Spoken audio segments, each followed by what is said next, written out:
Hi, everyone. Hello again. We're in Genesis chapter 27, starting at verse 18. So he went to his father and said, "My father." And he said, "Here I am. Who are you, my son?" Jacob said to his father, "I am Esau, your firstborn. I have done just as you told me. Please arise, sit and eat of my game, that your soul may bless me." But Isaac said to his son, "How is it that you have found it so quickly, my son?" And he said, "Because the Lord your God brought it to me." Isaac said to Jacob, "Please come near, that I may feel you, my son, whether you are really my son Esau or not." So Jacob went near to Isaac his father, and he felt him and said, "The voice is Jacob's voice, but the hands are the hands of Esau." And he did not recognize him, because his hands were hairy like his brother Esau's hands, and so he blessed him. Then he said, "Are you really my son Esau?" He said, "I am." He said, Bring it near to me, and I will eat of my son's game, so that my soul may bless you." So he brought it near to him, and he ate. And he brought him wine, and he drank. And then his father Isaac said to him, "Come near now and kiss me, my son." And he came near and kissed him, and he smelled the smell of his clothes, and blessed him, and said, "Surely the smell of my son is like the smell of a field, which the Lord has blessed. Therefore may God give you of the dew of heaven, of the fatness of the earth, and plenty of grain and wine. Let peoples serve you, and nations bow down to you. Be master over your brethren, and let your mother's sons bow down to you. Cursed be everyone who curses you, and blessed be those who bless you." So the plan that they hatched last time, this lie that the Watchtower doesn't call a lie, is now carried out. Yeah. And it involves 3 lies by my count. Yeah. In verse 19, Jacob said to his father, "I am Esau, your firstborn. I have done as you told me. Now sit up and eat." Okay. Yeah. The next one, though. That's the next one. A scary one, because he attaches God's name to the reason that he's got this food ready so quickly. Yeah, it looks like Isaac's doubting. Yeah. And he's giving him a chance. God is giving him a chance to repent of this deception. Yeah. But when Isaac said, "How is it that you have found out so quickly, my son?" he answers, "Because Yahweh, your God," I like that, "your God, granted me success." We've made that point before in some videos, that sometimes the saints will call their God, who is actually their God, the God of their ancestor, as here, as almost as if he's got a guilty conscience about what they're doing already. Yeah. But to implicate God in this deception is blasphemy, not just lying. And then again, the third lie, when Esau, Isaac, still having doubts apparently, "Are you really my son, Esau?" He affirms, "I am." Yeah. Well, that's bad enough. So where does the Watchtower's knee-jerk reaction to this kind of stuff come from? Well, I think just to look back at their definition of lies, for instance, in the aid book, I think you know where it's coming from, that they have conditioned people to believe it is all right if you're doing it. It's okay to deceive people. Under certain circumstances, it's okay, according to the Watchtower. And what do they call it? Theocratic warfare. Here's under the definition of lie in the aid book. The opposite of truth. Lying generally involves saying something false to a person who is entitled to know the truth, and doing so with the intent to deceive or to injure him or another person. The loaded word here is the idea of entitlement, someone who is entitled to know the truth. And they go on, while malicious lying is definitely condemned in the Bible, This does not mean that a person is under obligation to divulge truthful information to people who are not entitled to it. Yeah. Who gets to decide? Yeah. Who's entitled? So how does this work out in Watchtower's attitude to people?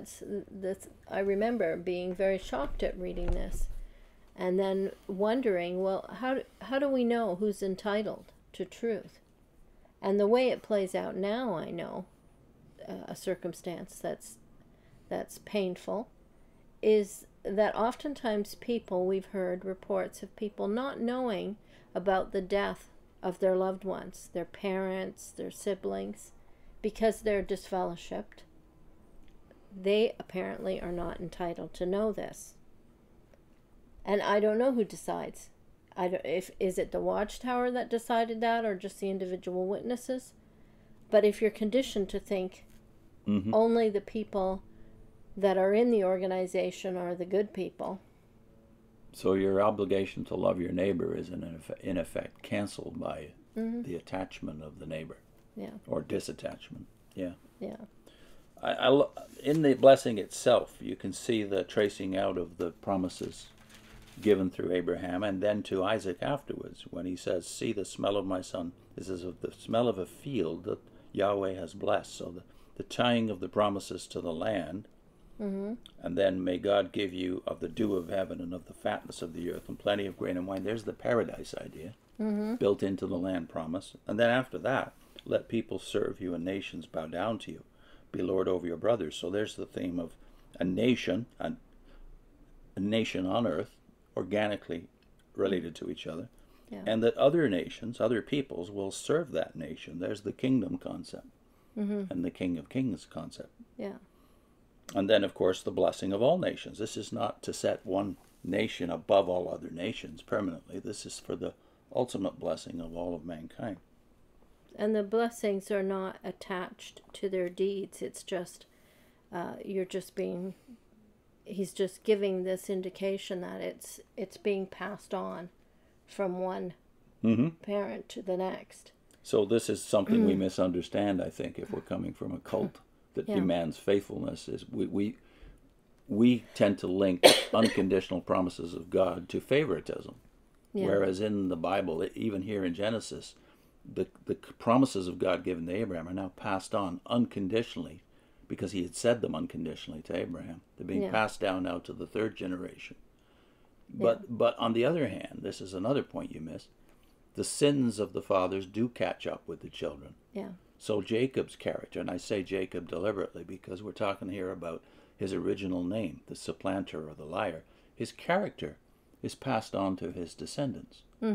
And the majority of his descendants become, for lack of a better word, Jacobites, not Israelites, because they show more of his old character than they do of his new character, the character of faith.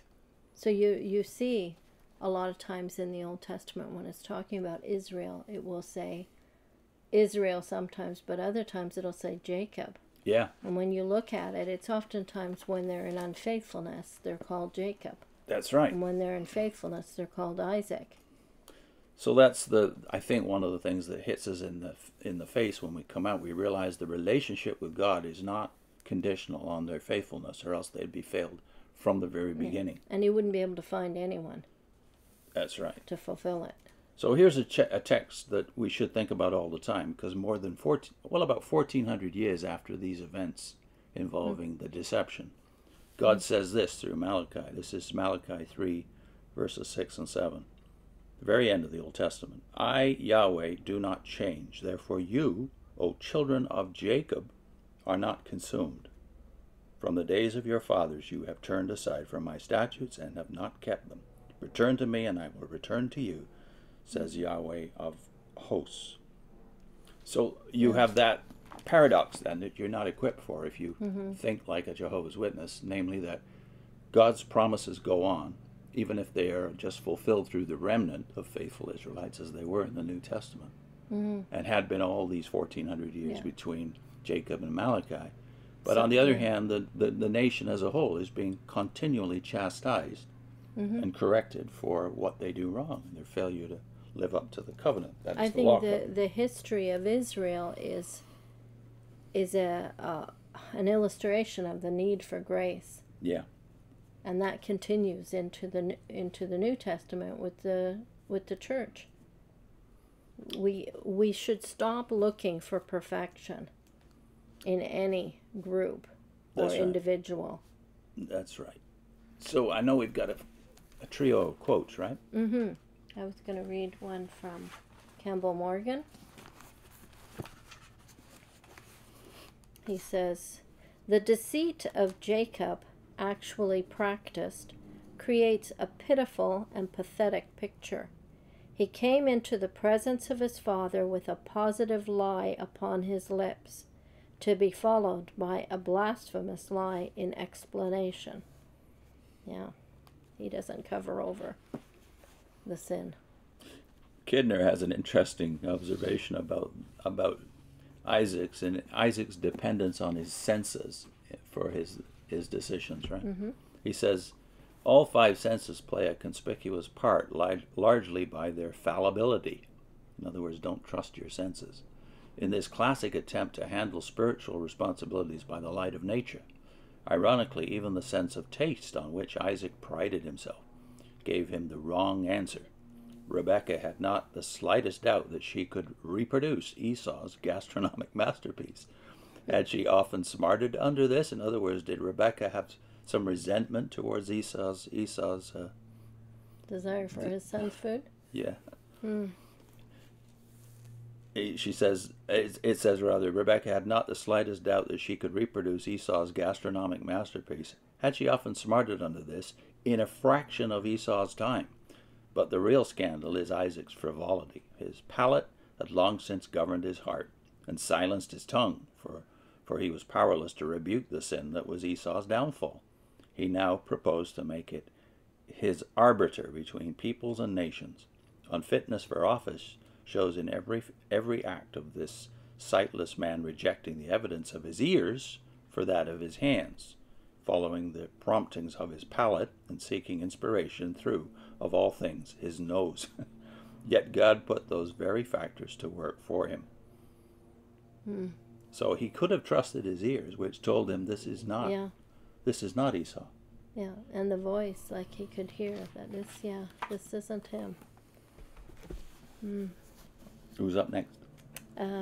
This one is Barnhouse, and he's commenting on verse 29, so maybe I should reread 29. "Let people serve you, and nations bow down to you. Be master over your brethren, and let your mother's sons bow down to you. Cursed be everyone who curses you, and blessed be those who bless you." And Barnhouse says, incidentally, this verse contradicts the assertion in the Declaration of Independence and that all men are created equal. Men are created unequal in 1,000 ways, and human government can confer equality only of opportunity and of justice. True equality was given by God at the cross. Wow, so this is Donald Barnhouse, who ministered for all those years in Philadelphia, where these very words in the Declaration of Independence, I believe, were drafted. Yeah. And so saying that, no, the American ideal is wonderful indeed, but it's not scriptural. Yeah, equality. I like the last line there about equality was given by God at the cross. Everyone is in need of grace. Yeah. Mm-hmm. Yeah, and our links. Okay. Sins of the Fathers, right? Yeah, Sins of the Father, the second one. So last time I think David gave you the first one, and you could have watched all three of them, but he's giving you the second one. I think the second one focuses on the later developments in Jacob's life, right? Right. The disasters that come upon the whole family because of some of the choices he makes. Mm-hmm. And Rebekah, of course, instigated.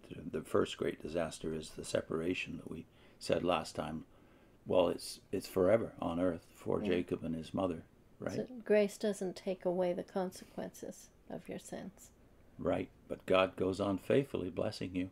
Mm-hmm. See you next time.